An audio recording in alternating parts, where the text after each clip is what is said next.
Hey, friendo, Steve here. And Larson. And it's time to give you the Steven Larson star ratings for Forbidden Door 2023, the big collaboration between AEW and New Japan. A lot of people saying a lot of nice things about the show. Yeah, including us. And including us. Yeah, we got our star ratings here. We got the Steve star ratings, we got the Larson star ratings, because we've known each other too long to compromise. We don't do that. Compromise. You got your star ratings, you got my star ratings. That's the extent of it. You know, we got two huge personalities here at Going in Raw. Big. We're entrenched, unwilling to bend, unwilling to compromise. Exactly. We're too old to compromise. And watch, at a certain point, you know what's going to happen? All 13 of these matches are going to be the exact same. Wait, how many did you do? I did all of them. I did the kickoff show matches. You did all of the kickoff too? Yeah, we don't have to do that though. Yeah, let's not do the kickoff. All right, we'll do the 9 main card matches then. Okay, there. Yeah. That increases the odds that we're going to be in agreement. I know. I agree. I don't know what to give LP versus. I don't even know who you fought. Stu Grayson. Yeah, it's a perfectly fine match. Anyways, let's start with let's kick things off. These are our star ratings. No one else's. Ours. No one else's. Yeah, no. But then on Friday, yes, we will be looking at Dave Meltzer. So we're going to try to get who's up now? Is it you? I think so. I think you're up. You're going to be guessing the Dave Meltzer star ratings. Yeah. That's the most fun. Oh, it's so much fun. It's so much fun. It's like full court basketball. It really is. It's so much fun. It's exhausting, but loads of fun. Yeah. Let's kick things off with the first match on the main card. That'd be Go Ace Hiroshi Tanahashi versus MJF. Steve, how many stars did you give this match? I gave it 3 1/4. I thought it was fine. I thought it was a fine match. It's a little difficult. Having not watched New Japan a little while, it's kind of shocking just to watch Tanahashi move around. It's disconcerting a little bit. His personality's still there. The character stuff's really good. MJF was really cracking me up. It was a very entertaining match. I can't really give it more than 3 1/4 though, because it's just sort of a standard match. Yeah, it was fine. It was standard. And by my definition, that's 3 stars. I gave it 3 stars. Was there anything exceptional about it? No. My additional quarter star was for MJF doing the air guitar, wasn't it? The air guitar with the legs out. Yeah. That shit made me laugh. Yeah. I mean, it was fine. It did the job it was set out to do, but it never really exceeded that, I didn't feel like. You know why it also gets that extra quarter for me is that MJF scheduled a tweet during the match saying, I scheduled this tweet because I knew I'd already have won it, and when he hadn't, which was a very clever thing to do. It is funny. Yeah. It is funny. Steve, I know you're excited to talk about this next bout. Satoshi Kojima taking on CM Punk. Let's hear your praise for this particular bout. Go ahead. Dude, I'll be honest, man. I thought CM Punk was wildly entertaining in this. To see him respond in a way that wasn't like a deer in the headlights over, oh, they're booing me, what do I do? No, he was eating it up. He was having a good time. Look, this wasn't technically speaking the best match that I've ever seen. Again, you're dealing with a legend who was probably a lot faster 25 years ago in Kojima, but Punk seemed to be having a good time. Kojima seemed to be having a good time. They gave him all sorts of hope spots. I thought it was a really fun match. I gave it 3 1/4, the same as I gave the MJF 3 1/4, that's it? I mean, you can't look. It's a lot of CM Punk just sort of preening about and being silly. There's not much more to the match than that. 3 1/4, you know. Wow. I thought it was fun. I thought it was good. I was expecting 3 3/4 minimum from you. No, I'm realistic about things. I'll be honest with you, man. I'm not going to say harsh, but I try to keep it as honest as I could. All right. Fair enough. 3 1/4 from me too. Everything, it was fine. It was a bit more fun than Tanahashi and MJF, and that's why it gets the extra quarter star. Okay. In terms of the quality of in-ring work, probably comparable. Yeah. But between Punk playing off the crowd, Kojima reacting to the crowd and reacting to what Punk was giving him, I thought it was pretty fun. So 3 Yeah, I kind of thought they were like on par with each other, like the in Punk's case, young is relative, but the younger guy having a bit of fun with it, the older guy, having some fun. I don't know. I thought they were sort of on par for different reasons. So yeah. How old is Kojima? 52. All right.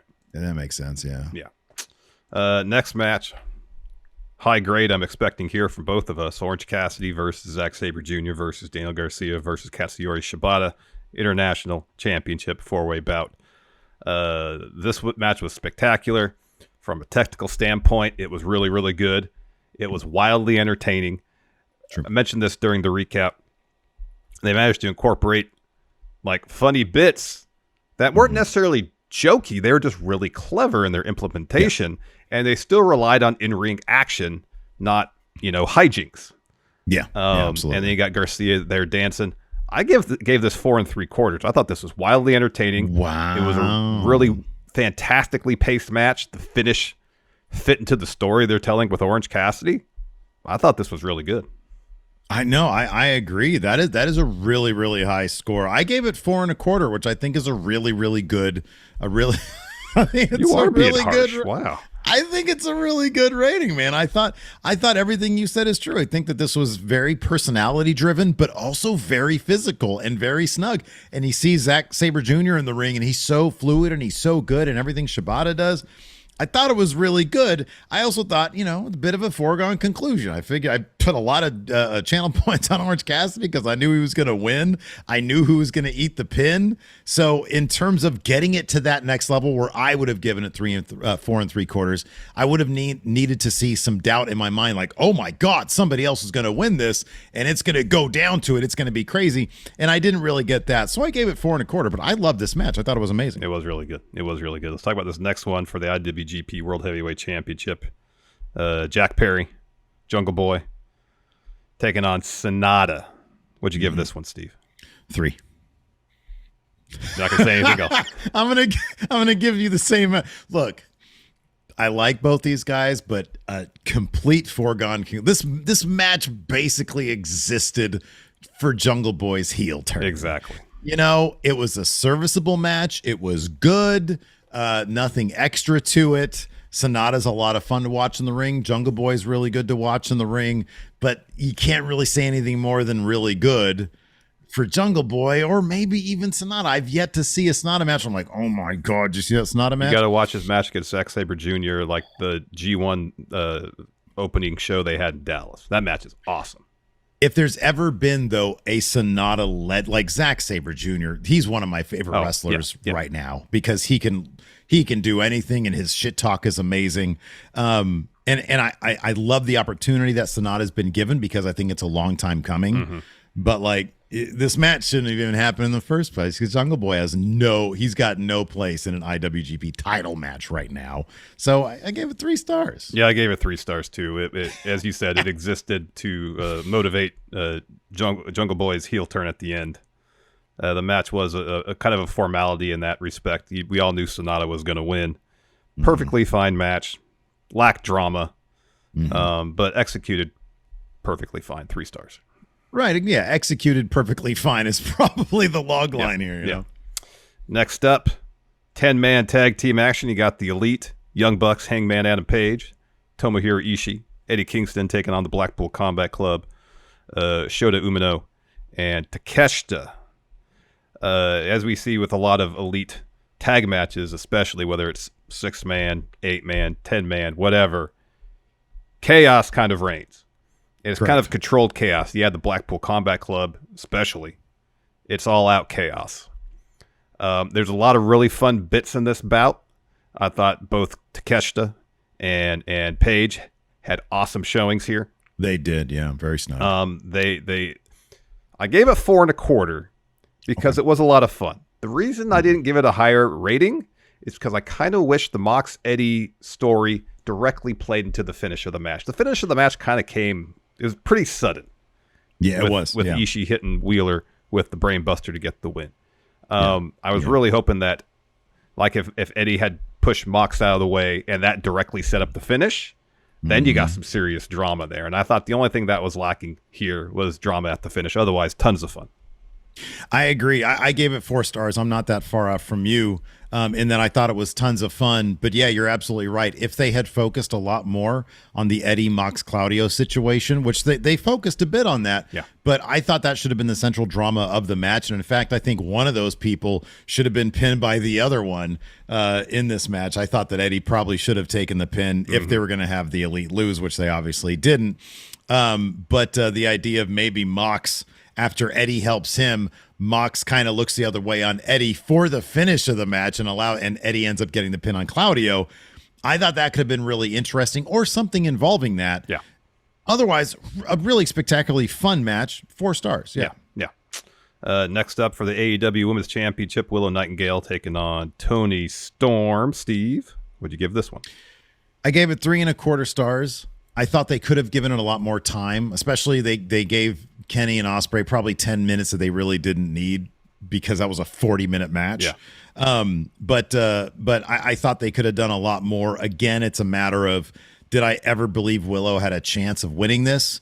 No, I never did. And but that being said, I still think they gave everything they had to it, so I gave it 3.25 stars. I gave it 3.5. I did appreciate that the referee, threw out Ruby and Saraya early enough in the match that they would play into the finish.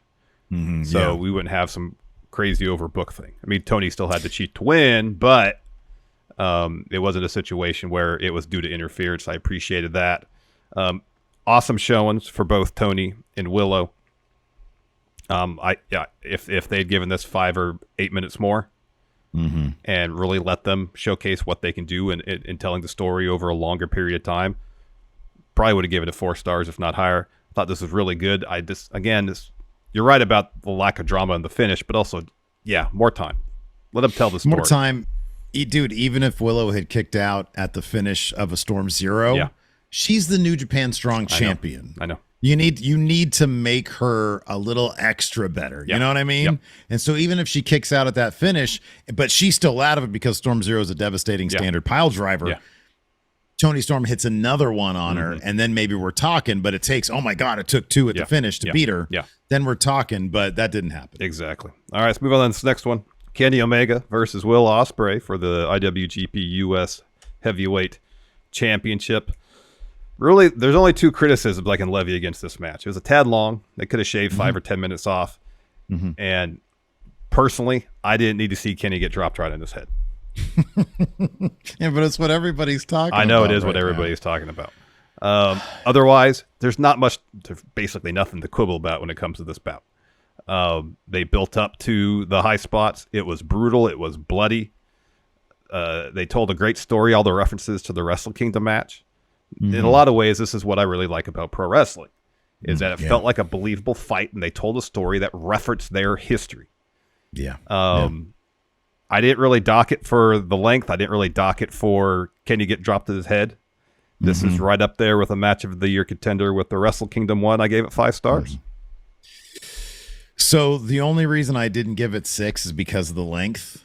The dropped on the head thing is kind of interesting because I think it's a little ambiguous as to whether or not the move was executed perfectly or if there was a goof up here and maybe he wasn't supposed to go directly on his head.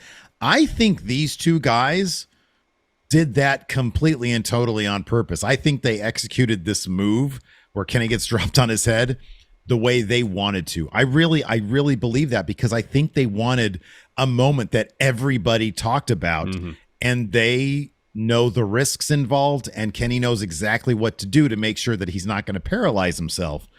It was a terrifying spot that immediately Kenny kicks out. I know he's okay, or at least he's not paralyzed. So I'm kind of okay with that. I thought it was such a talking point match that I gave it 5.5 stars.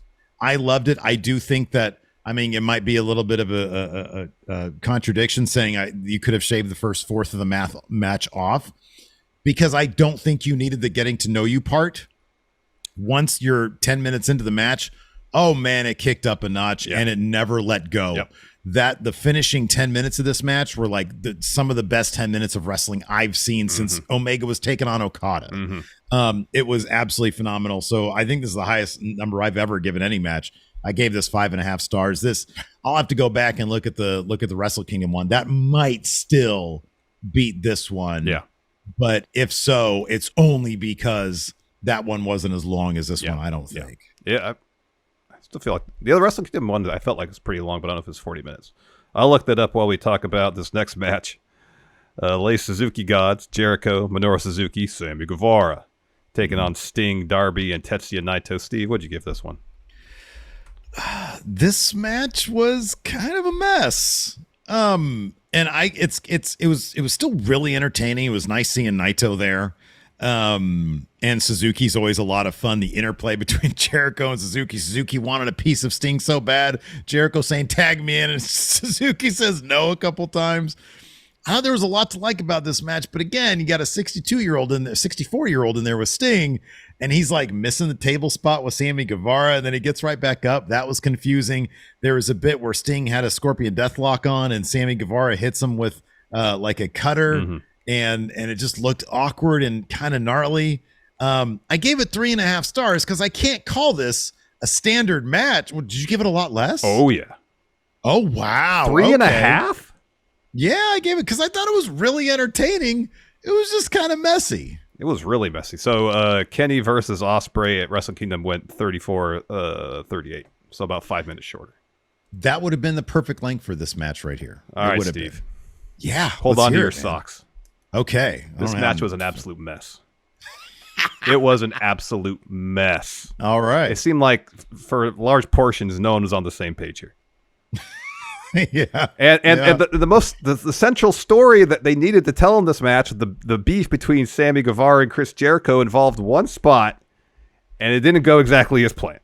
Again, it was a big spot, but okay. It should have been the focus of the match. Like, why was Sammy doing the pose with Jericho early on?